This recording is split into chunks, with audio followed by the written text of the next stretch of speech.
Hello students, welcome to my channel Tanvi Classes.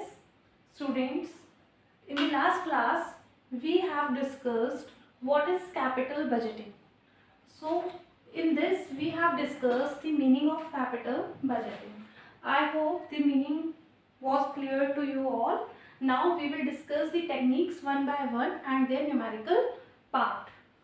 So the first part is traditional techniques. So here we are going to start with the traditional techniques that are also known as non-discounting techniques. So the first one is average rate of return. यहाँ पर क्या होता है students, average rate of return हमें निकालना होता है। जो भी हमने प्रोजेक्ट लिया है और उस प्रोजेक्ट में हम इन्वेस्ट कर रहे हैं अपने फंड्स, तो वो हमें कितना रेट ऑफ रिटर्न देने वाले हैं उसका हमें एवरेज निकालना होता है। तो उसके लिए हम क्या फॉर्मूला यूज करते हैं, total profit after depreciation and taxes.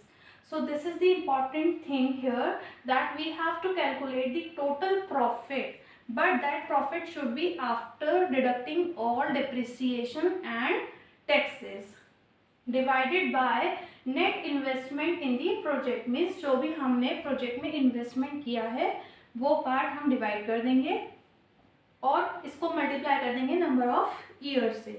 सो ये फॉर्मूला हमारा दो तरीके से लिखा जा सकता है. अगर किसी भी हमने टोटल प्रॉफिट को नंबर ऑफ ईयर से डिवाइड किया तो वो हमारा क्या निकल के आ जाएगा, average annual profit.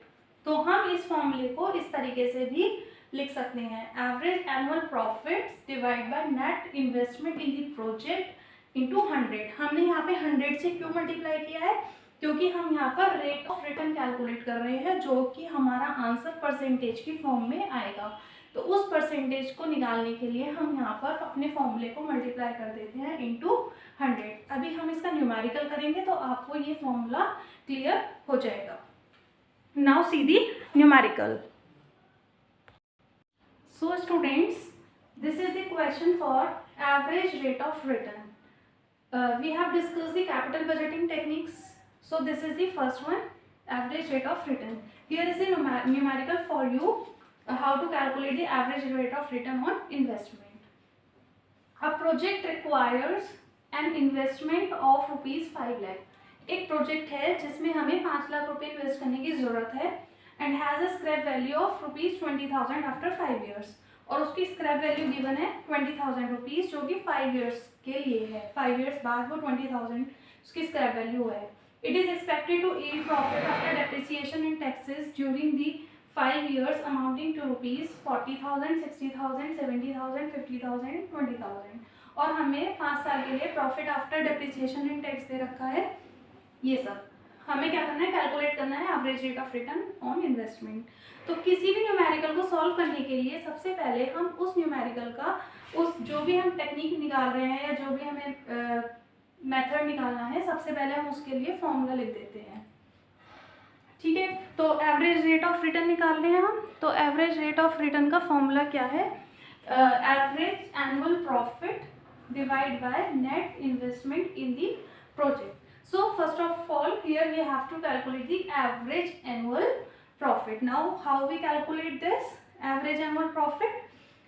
Average profit कैसे निकलता है हमारा, जितने भी years का profit होता है उसको सबको ऐड करके डिवाइड कर देते हैं हम नंबर ऑफ ईयर्स से.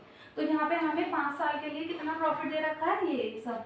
तो यहाँ पे टोटल प्रॉफिट में हम सबको यहाँ ऐड कर देंगे. तो आंसर प्रॉफिट, टोटल प्रॉफिट आ गया हमारा 2,40,000. नाउ एवरेज प्रॉफिट निकालने के लिए क्या करेंगे, हम डिवाइड कर देंगे नंबर ऑफ ईयर से, दैट इज 5. तो जब हम इसको सॉल्व करेंगे तो हमारा एवरेज प्रॉफिट आ जाएगा 48,000. So this is the first figure. Now second, net investment in the project. Net investment हम कैसे निकालते हैं, जो भी हमारी प्रोजेक्ट की कॉस्ट होती है उसमें से हम स्क्रैप वैल्यू माइनस कर देते हैं. क्योंकि जब भी हमें डेप्रिसिएशन कैलकुलेट करना होता है तो डेप्रिसिएशन के लिए हम क्या करते हैं, कॉस्ट में जो भी हमारी स्क्रैप वैल्यू है उसको हम लेस कर देते हैं. क्योंकि हमें यहाँ पे प्रॉफिट आफ्टर डेप्रिसिएशन निकालना है, इसलिए हमने इसमें से इसको लेस कर दिया है. तो हमारा आंसर आ गया है 4,80,000. नाउ यहाँ पे बस सिंपल हम फिगर्स को पुट कर देंगे और इनटू 100 कर देंगे, क्योंकि हम रेट ऑफ रिटर्न निकाल रहे हैं. रेट ऑफ रिटर्न हमारा परसेंटेज में निकलता है, इसलिए हमने 100 से मल्टीप्लाई किया और आंसर भी हमारा परसेंटेज में ही आएगा.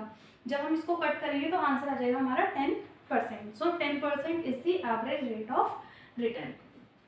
सो स्टूडेंट्स इसी तरीके से हम अपने न्यूमेरिकल्स करेंगे। ये था हमारा एवरेज रेट ऑफ रिटर्न का।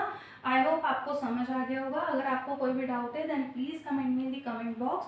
एंड अगर आपको मेरी वीडियोस पसंद आ रही हैं तो then please like and subscribe my channel. Thank you.